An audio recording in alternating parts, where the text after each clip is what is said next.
श्री स्वामी समर्थ. तुम्हा सर्वांचे स्वामी कृपा या चॅनल मध्ये स्वागत आहे. तर आजचा हा दिवस आणि येणारा हा दिवस तुमचा सुखाचा आणि समाधानाचा जावो अशी मी प्रार्थना स्वामींच्या चरणी करते आणि व्हिडिओला सुरुवात करते. तर आजचा विषय आहे नोकरीसाठी. नोकरीसाठी कितीही प्रयत्न करूनही यश मिळत नाही का? मुलाखतीच्या शेवटच्या टप्प्यावर वारंवार अपयश येतंय का? तर आजचा हा व्हिडिओ शेवटपर्यंत नक्की पहा, कारण नोकरीच्या समस्येसाठी सांगितलेली एक महत्वाची सेवा आज आपण जाणून घेणार आहोत, जी श्रद्धेने आणि सातत्याने केली तर मनाला नवी उमेद आणि प्रयत्नांना नवे बळ मिळू शकते. आज आपण प्रत्येकाच्या आयुष्याशी जोडलेला एक अत्यंत महत्वाचा विषय पाहणार आहोत, तो म्हणजे नोकरीची समस्या. सरकारी नोकरी असो किंवा खाजगी नोकरी असो, वारंवार मुलाखती देऊनही यश मिळत नसेल, खूप अभ्यास करूनही अपेक्षित निकाल मिळत नसेल, नोकरी लागूनही ती टिकत नसेल किंवा कामात मन लागत नसेल, अशा वेळी कोणती सेवा करावी तर याविषयी आपण जाणून घेणार आहोत. तर आजच्या काळात नोकरी ही फक्त पगार मिळवण्याचे साधन राहिलेले नाही, तर ते आपल्या आत्मविश्वासाशी, कुटुंबाच्या आनंदाशी आणि भविष्याच्या स्वप्नांशी जोडलेली असते. म्हणूनच जेव्हा नोकरीमध्ये अडथळे येतात तेव्हा मन खूप खचत जातं.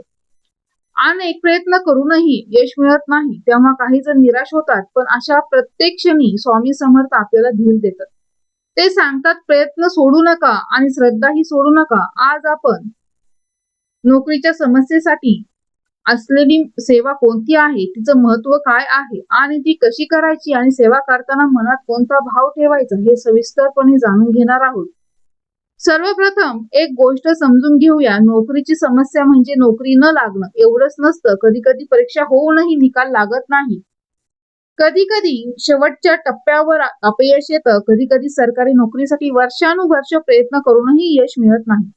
कधी खासगी नोकरीमध्ये स्थैर्य राहत नाही. कधी वरिष्ठांशी मतभेद होतात. कधी काम असूनही समाधान मिळत नाही. या सगळ्याच म्हणजे नोकरीशी संबंधित अशा अडचणी येतील. अशा वेळी फक्त बाहेरचे प्रयत्न पुरेसे नसतात, मनालाही बळ मिळणं गरजेचं असतं आणि हे बळ श्रद्धा, नामस्मरण आणि सेवेमध्ये मिळू शकतं. तर आपल्याला काय करायचं आहे, या समस्येसाठी 16 वेळा श्री सूक्त पठण करण्याची सेवा आहे. श्री सूक्त हे माता लक्ष्मीचं अत्यंत पवित्र स्तोत्र मानलं जातं. समृद्धी, स्थैर्य, शुभ्रता आणि कार्यसिद्धीसाठी श्री सूक्ताचे विशेष महत्व सांगितलं जातं. नोकरी, उत्पन्न आणि प्रगतीसाठीही अनेक भक्त श्रद्धेने श्री सूक्ताचं पठण करतात. या मागचा भाव असा असतो की आपण आपले प्रयत्न करतच राहायचे आणि देवकृपेची प्रार्थनाही करत राहायची. मात्र एक गोष्ट लक्षात ठेवा, ही सेवा कोणतेही चमत्कारी शॉर्टकट नाही. ही श्रद्धा, नियम आणि सातत्य असणारी साधना आहे. आता श्री सूक्ताचे महत्व थोडंसं समजून घेऊया. अनेकांना वाटतं श्री सूक्त म्हणजे फक्त धनप्राप्तीसाठी असतं, पण तसं नाही. श्री सूक्तामध्ये समृद्धी बरोबरच मनशांती, स्थैर्य, शुभता आणि योग्य संधी यांचीही प्रार्थना केलेली आहे. नोकरीच्या शोधात असलेल्या व्यक्तीला सर्वात जास्त गरज असते ती आत्मविश्वासाची.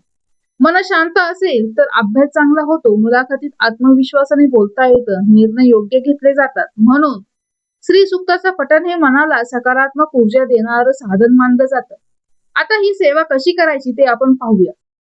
सकाळी लवकर उठून स्नान करावं, स्वच्छ आणि सात्विक वस्त्र परिधान करावी, देवघरात शांतपणे बसून श्री स्वामी समर्थ महाराजांचे स्मरण करावं. त्यानंतर श्रद्धेने 16 वेळा श्री सूक्ताचं पठण करावं. पठण पूर्ण झाल्यावर मनापासून प्रार्थना करावी, स्वामी माझ्या नोकरीतील अडथळे दूर करा, मला योग्य संधी द्या, माझ्या प्रयत्नांना यश द्या. शक्य असल्यास दिवा लावावा, फुल अर्पण करावं किंवा साधा नैवेद्य दाखवावा. सेवा पूर्ण झाल्यावर पुन्हा आपल्या कामाला लागावं. अभ्यास, अर्ज, मुलाखती आणि प्रयत्न पूर्वीप्रमाणे सुरू ठेवावे. तर सेवा करताना सर्वात महत्वाची गोष्ट म्हणजे भावना ही फक्त मंत्र म्हणण्याचं नाव नाही, ती फक्त मनाची अवस्था आहे. मनात असा भाव असावा की मी माझे प्रयत्न मनापासून करत आहे, पण अंतिम कृपा स्वामींची आहे. योग्य वेळ आल्यावर मला योग्य मार्ग नक्की मिळेल. मी हार मानणार नाही, मी श्रद्धाही ठेवील आणि मेहनतही करेन.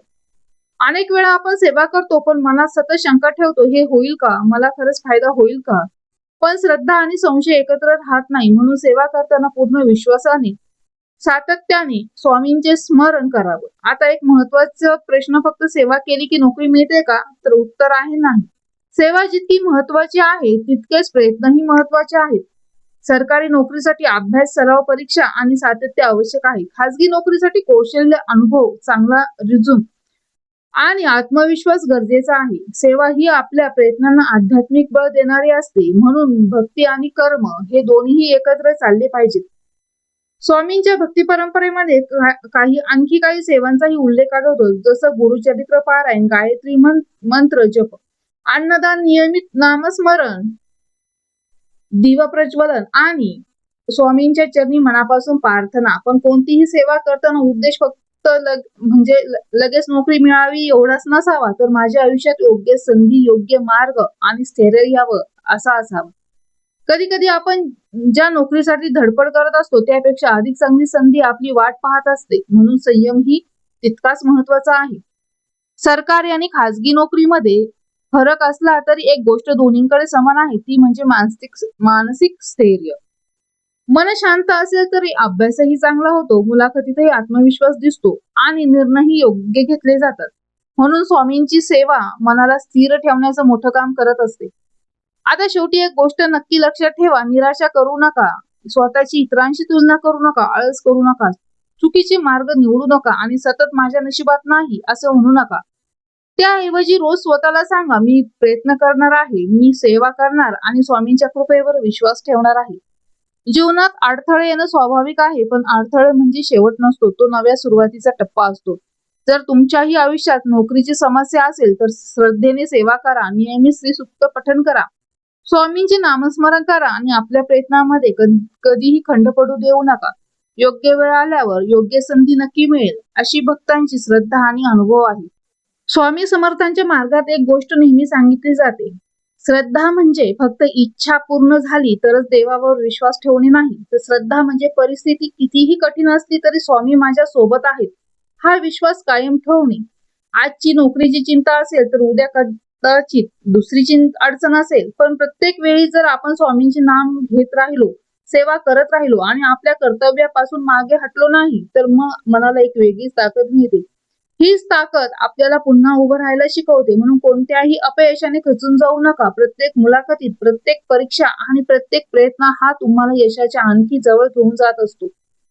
योग्य वेळ येईपर्यंत संयम ठेवा, मेहनत सुरू ठेवा आणि स्वामींवर पूर्ण विश्वास ठेवा.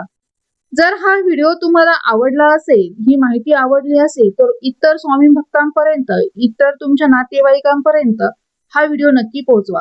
कदाचित तुमच्या एका शेअर केल्यामुळे एखाद्या निराश व्यक्तीला पुन्हा प्रयत्न करण्याची प्रेरणा मिळेल. आणि कमेंटमध्ये एकदा मनापासून श्री स्वामी समर्थ असे नक्की लिहा. आपण मिळून सर्व स्वामींची चरणी प्रार्थना करूया की प्रत्येक भक्ताच्या जीवनातील अडथळे दूर होवोत, सर्वांना योग्य नोकरी आणि मनशांती, समाधान आणि सुखी आयुष्य लाभो.